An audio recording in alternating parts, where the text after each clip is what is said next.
What's good, everybody? Welcome back to the Niners Nation YouTube channel. I'm Rob Stats Guerrera, and here with me today, special treat for you. We've got Kyle Newman from oddschecker.com. He's going to help us sort out some of the good Niners bets that you can make this preseason, some of the season-long bets, and sort of tell us where things have been trending and where maybe we should put down our shekels, so to speak. So, Kyle, thanks for the time today. Yeah, of course. I'm happy to be here, Rob. So obviously, I'm just deep in the 49ers world here. I am constantly checking the odds. I want to see where they are. But more importantly, what I want you to help people with is sort of to tell us kind of where things are trending, where things are going, and what we should take from that. Because I think that's a mistake that some people make. They look at where the odds are and they decide, okay, do I want to bet or do I not want to bet? But I think kind of getting a fuller picture of how things are trending can give you some clues and help you make some smarter bets. No, yeah.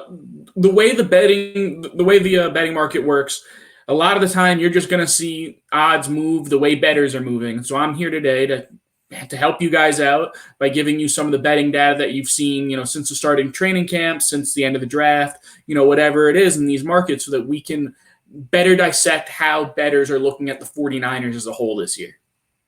So one of the things I get asked when I, from commenters or if I do hits on radio stations around the country is with the 49ers, kind of the lay of the land with the NFC West.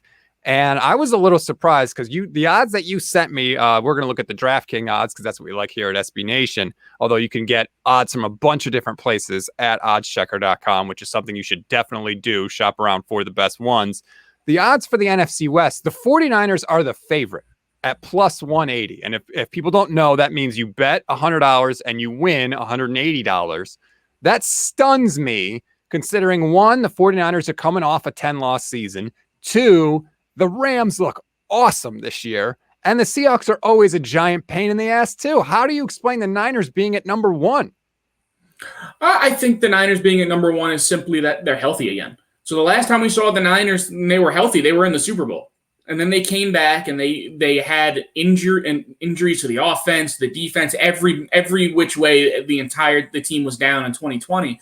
And so this year, everyone's healthy again. And the idea seems to be that the 49ers are going to find a way to put that all back together now that it's healthy. But this is also the most competitive division in football. And it's not close. In fourth place, the Cardinals are sitting at plus 650. That's second place in most divisions. So wow. It's as close as it can get here. And, the betting is a little bit different. The betting, you were talking about the Rams look awesome. Bettors got 55.6% of bets over the last month on the Rams. So since training camp has started, it's been pretty much all LA. Then it's the 49ers at 25%. So you see a pretty steep drop-off. Then again, you're going to see a steep drop-off to the Cardinals at 11.1%.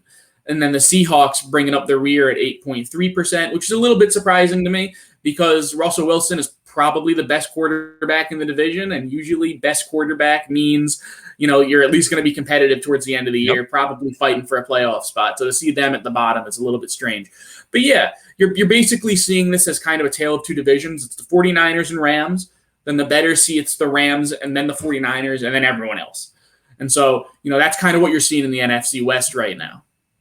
It's a weird scenario where, I think part of the reason the skepticism with the Seahawks is like Russell Wilson kind of has one foot out the door.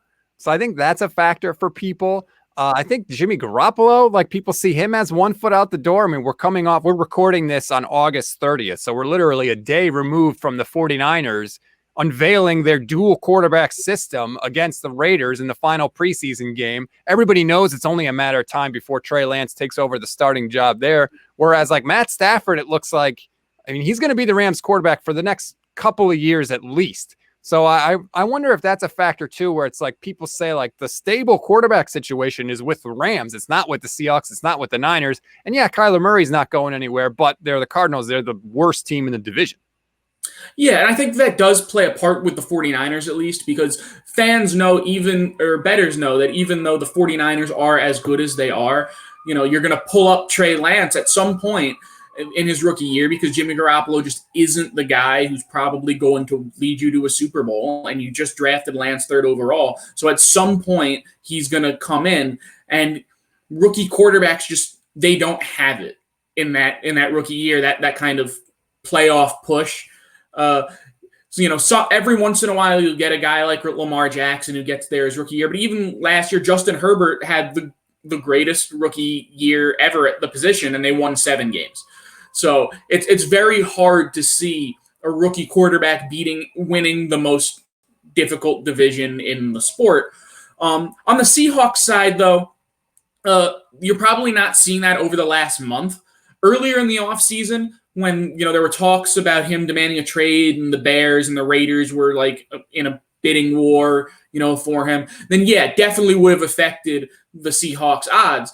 But over the last month, I don't think that has a real effect because it's been pretty clear that Russell Wilson has been locked in since the post-draft, even if he won't be there the next year. You're kind of seeing the same thing with the Packers. The Packers weren't big in the odds market most of the offseason, but once training camp started and they got the new deal in, the Packers have kind of been soaring on the odds market. So it's one of those things that for the Seahawks and Russell Wilson that it affected them early in the offseason, but it's not now. So it's very clear that something else is driving them down. And I don't know exactly what it is. Maybe it's their contract situations with guys like Dwayne Brown and Quandre Diggs, sitting out camp because they want new deals. Jamal Adams was fighting for a new deal early in the offseason, and maybe that's pushing it, that maybe that locker room is too me for them to win a division. But that's pretty much the only thing I can really see that's bringing them down that way. So you mentioned the rookie quarterback, so let's get to it here because Trey Lance is obviously dominating my world. If we look at the offensive rookie of the year odds, Trevor Lawrence is number 1, not shocking, number 1 overall draft pick. He is at plus 350. Then you got Justin Fields coming in, and this is surprising. Justin Fields is second at plus 600, but he's not going to play right away, which is, I'm stunned that he has those odds. So then you get to Trey Lance and Zach Wilson are third at plus 750. When I try to decide where to put my money, I always think like, where are the bookies wrong, right? Where did they make a mistake? To me, this seems like the most obvious spot to have Trey Lance third overall at plus 750 when he's going to split reps clearly with Jimmy Garoppolo early on. So he may be able to vulture some touchdowns, especially if he comes in the red zone. And then if he takes over, I think when he takes over at some point during the season, he's in a position to put up good numbers. To me, this is the biggest spot where I think maybe the odds makers have got this one wrong, and that is maybe where I want to place my money. Yeah, and I think it's the same thing with Zach Wilson. Like you're looking at those two guys sitting at 750, going second and third overall, and Zach Wilson's a week 1 starter. Trey Lance is a guy who's at the very least going to be in some packages as like a wildcat kind of quarterback where he can run the ball or they can run some kind of trick play, whatever it is. He's going to get snaps because of his versatility at the position early on. And then you look at Trevor Lawrence, and he had a great display yesterday, but true. The first two games were very shaky. He had a very up and down camp. He had days where he was throwing like 2 or 3 interceptions, and then he had days where he was perfect. And he's also going to be playing behind the worst offensive line of the group, arguably. The Bears also have a very poor offensive line. So it's kind of hard to see Lawrence without that support putting up the numbers that you would normally expect, because usually rookie quarterbacks are going to be as good as the team around them. And then you look at Justin Fields, he's not going to play early on, but he's so high up there, for one, because of name recognition, right. And for 2, because of that rushing ability. People saw Lamar Jackson kind of take over with his rushing ability, and they look at Justin Fields, and while he's not that kind of a guy, he does have that extra ability with his 4.4 speed to be able to maybe maneuver around some of the weaknesses that his team brings forward. And, bettors look at it kind of the same way. Zach Wilson is number 1 at 38%. He's pretty much the guaranteed week 1 starter there. And his odds at plus 750 are much more tantalizing than Lawrence at plus 350. And then Trey Lance is number 2 at 15.5% because, again, his odds are so much lower and he's going to have some kind of role early on, even if he's not the starter. So when you're looking at that NFL Offensive Rookie of the Year market, Wilson and Lance are definitely seem like guys that now is the time to jump on them because you don't know what their odds are going to be a month from now. And you kind of already saw that because Wilson started at like plus 1,200 and he's down to plus 75 already.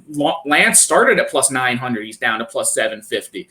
So, it's whoever, it's about what's going to happen moving forward. And Lawrence and Wilson are definitely the most interesting bets on that market. So philosophically, if you were going to place a bet on like an offensive rookie of the year, you just mentioned how the odds have changed since the start of training camp. Do you think it's better, like if you are, you're a big Justin Fields guy, you're like, hey, I think that he's going to be the offensive rookie of the year. Do you think it's better to make that bet sort of before training camp starts or after we see some action in the preseason? Because my thinking is like, hey, if you're on Fields, maybe your best chance to take advantage of the odds is before training camp starts, before everybody has a look at him, including the bookies, and maybe you can take advantage of a line or a number that might not be where it should be. Yeah, it definitely depends on the player. So for guys like Justin Fields who are backups, who are going to see a ton of time in preseason games, it was definitely better to take advantage of that before training camp. Because, once training camp got going and once people saw them in preseason games, their odds were going to get better. Because unless they completely bombed, and none of the rookie quarterbacks completely bombed this year. So yeah, their odds were just much better pre-training camp. And then for other markets, you'll look at for defensive rookie of the year, for instance, a lot of those guys you look to them post preseason because they aren't making impacts yet. So a perfect example of that is like Jalen Phillips for the Dolphins. He's the kind of guy who he had really great odds. I think he was the second favorite to win Defensive Rookie of the Year.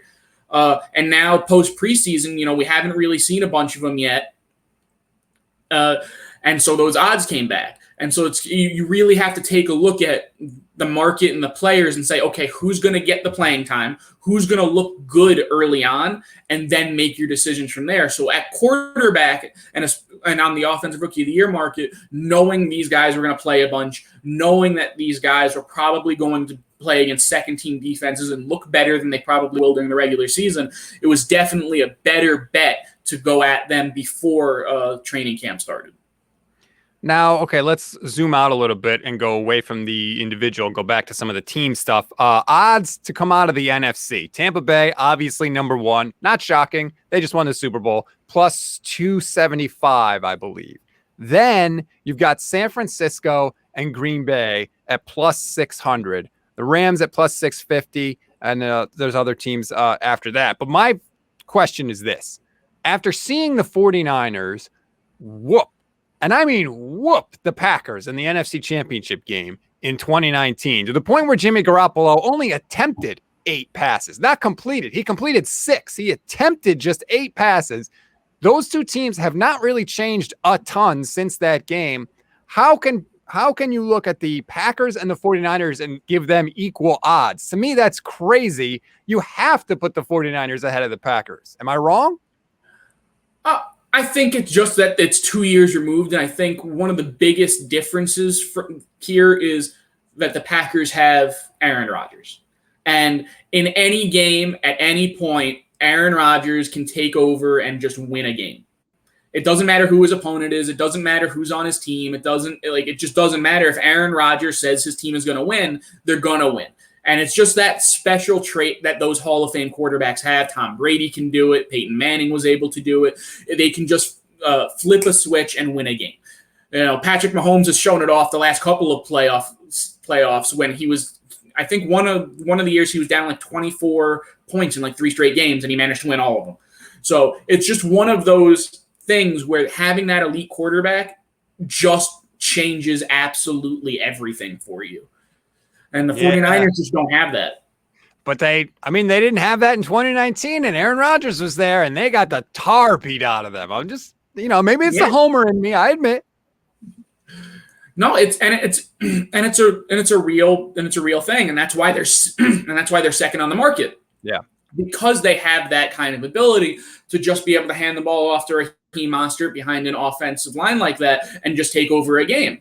And the running game is great in its own ability because it limits the kind of options that someone like Aaron Rodgers has because it takes away the clock. And so when you have those specific matchups like that, it certainly can favor one team like the 49ers when they can go out and say, here, Raheem Mostert run for 200 yards against, a Packers defense that couldn't really stop the run last year or 2 years ago. And, might be even worse now without someone like Blake Martinez in the middle of their defense. But,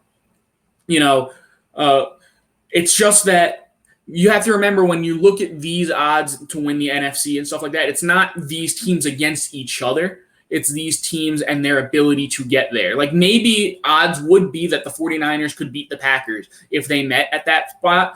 But what are the odds that both of those teams get to the NFC Championship game? If you're looking at the Bucs versus the 49ers and the Rams versus the Bucs versus the Packers, who has the better odds to win that game? And Aaron Rodgers versus Tom Brady might look like a better matchup.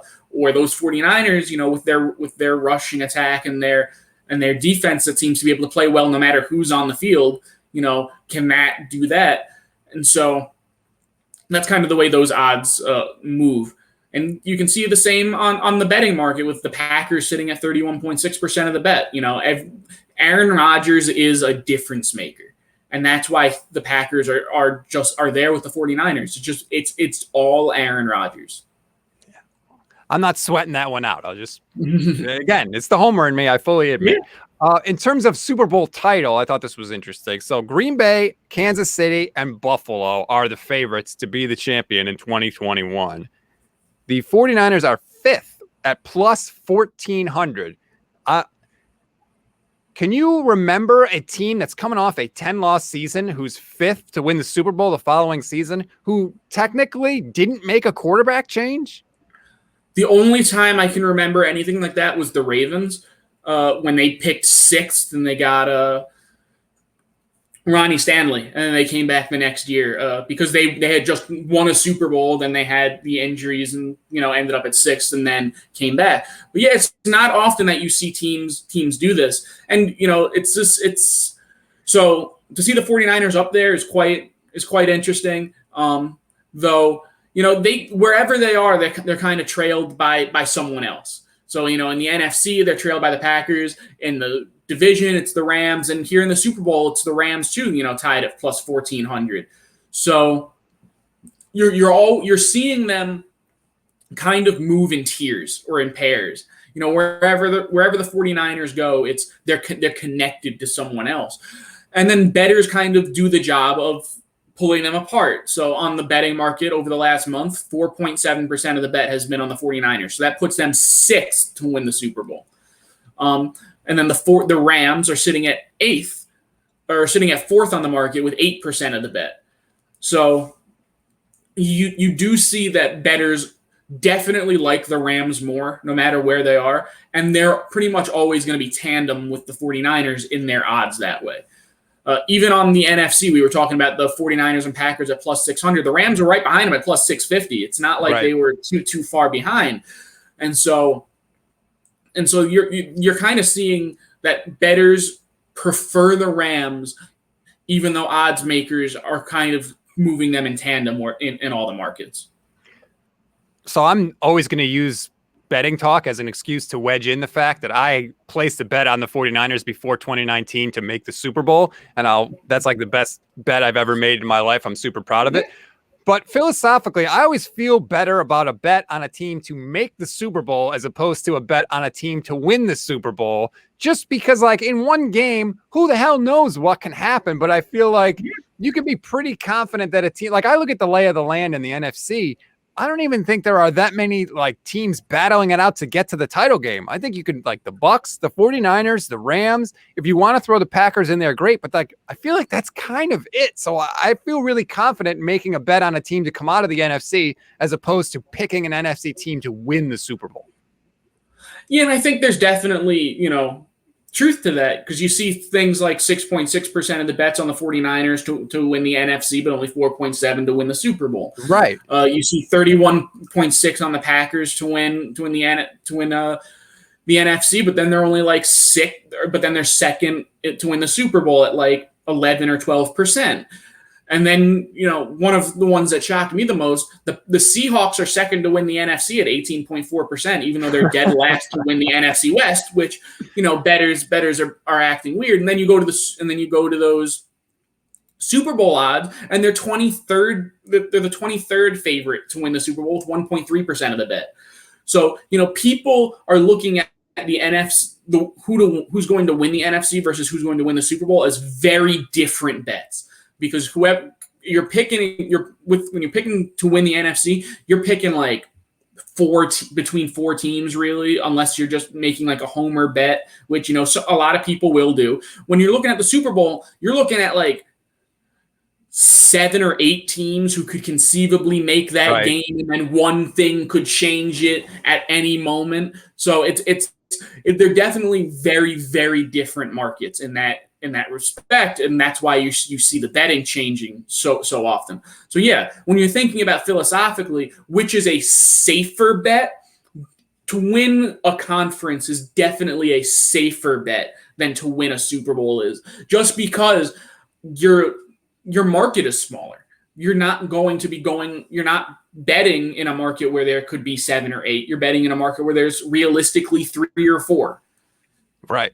And that's the easiest thing. I mean, you can go scratch teams off the list right away. Like no shot. No, basically the whole NFC East, you could just blot them out. They're not going to be a problem in the playoffs. Just don't worry about them. I mean, the Lions, forget that. Like there are so many teams where you could just eliminate right away. I feel like it makes you feel a lot more comfortable about making your bet. So, okay, let's say the 49ers, get into the playoffs and maybe get to the NFC Championship game. Kyle Shanahan would obviously then be in the running for Coach of the Year. So the last bet I want to touch on is that. And these I thought were pretty interesting because the betting favorite is who? It's Kyle Shanahan with 25% of the bet, which I believe it would be the second time in 3 years he won the award after winning it when they went to the Super Bowl. I'm pretty sure. I could be wrong, but I think that would be the fact.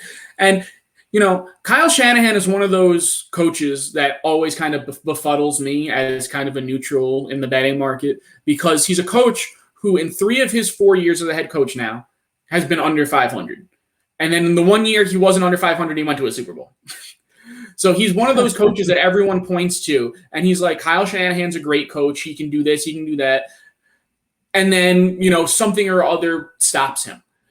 But when he's not stopped by, injuries or suspensions or, whatever the case may be, he managed to put it together and put together a team that people looked at and was like, yeah, maybe they can make the playoffs or whatever. And then he took them to a Super Bowl because of a running game that nobody saw coming.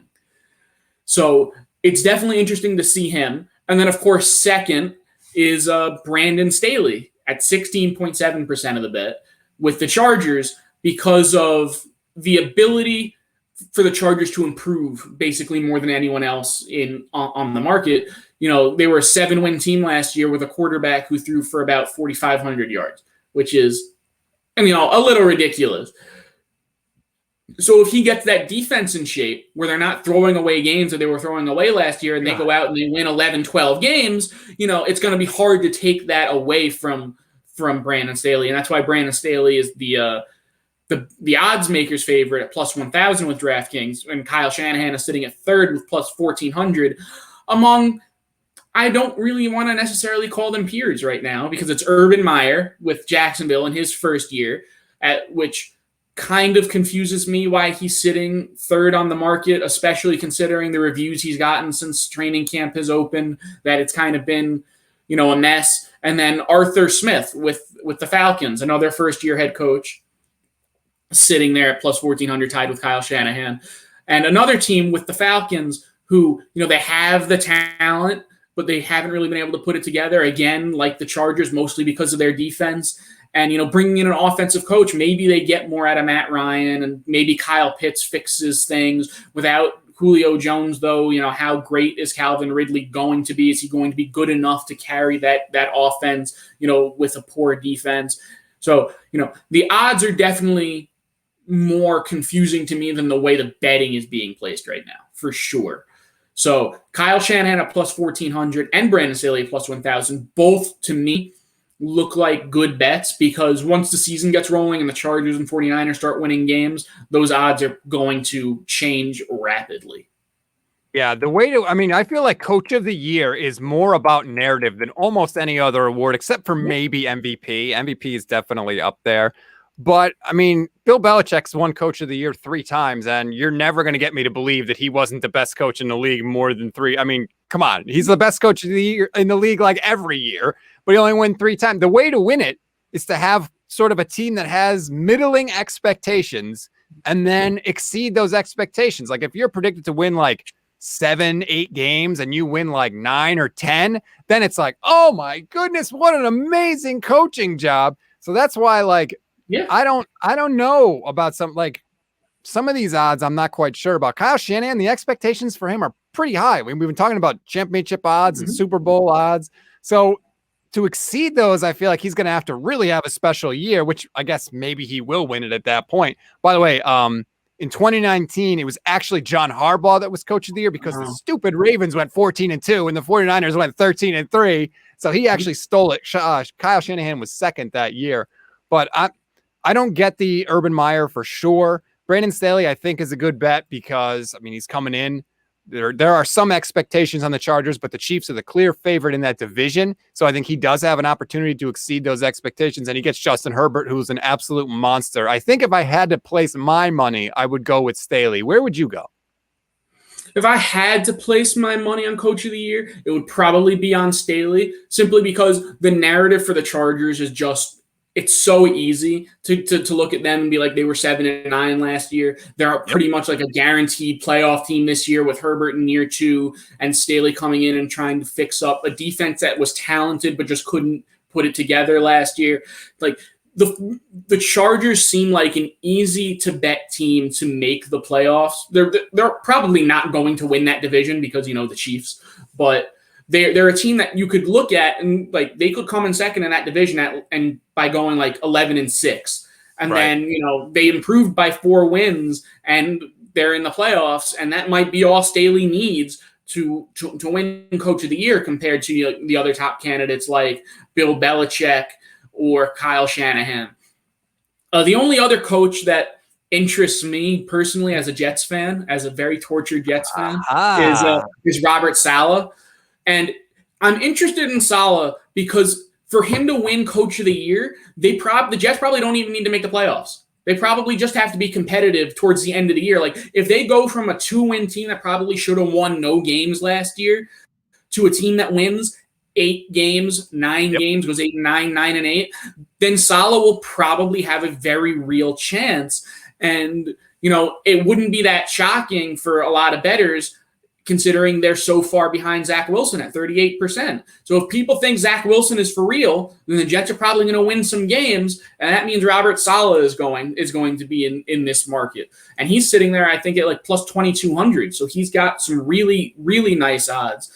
So Coach of the Year is always one of those markets that I think is one of the most interesting in the league, because pretty much anyone could win it, just depending on, a swing of a few games here or there for a mediocre team to become a good team or a good team to become a great team. So it's always one of those markets that I think is the hardest to predict. And how do you balance that?